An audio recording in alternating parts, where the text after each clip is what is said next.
Germany এটা করলো কি, হ্যাঁ, ঘুমায় ঘুমায় খেলা দেখে তো অসম্ভব লেভেলে শান্তি করে খেলা দেখতে দেখতে ঘুমায় গেছে। তো অসম্ভব লেভেলের খেলা, বন্যা হয়ে গেছে একবারে গোল দিয়ে। যে কটা খেলা হয়েছে এই খেলার মধ্যে সবচেয়ে বেশি এটাই সুন্দর এবং দারুণ একটা খেলা হয়েছে। গোলও সবচেয়ে বেশি হয়েছে জার্মানি। বাংলাদেশের জার্মানি সাপোর্টাররা তো একবারে সেই লেভেলে আছে। কত সুন্দর খেলা, সবাই আলাদা আলাদা থেকে সবজি প্লেয়ার একরকম, যে মুখ ভালো মুখ ভালো এরকম না, সবগুলো এক লেভেলের আছে।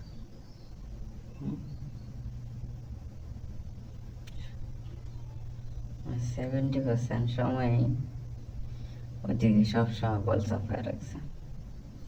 গোল যে করবো না, না হওয়ার কোনো কারণ আছে?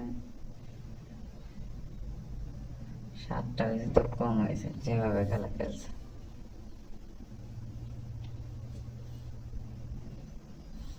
সামনে খেলছে আরো বেশি গোলও প্রয়োজন ছিল, এরকম একটা ইস্যু আজব লাগাই দিচ্ছে সবাইটা।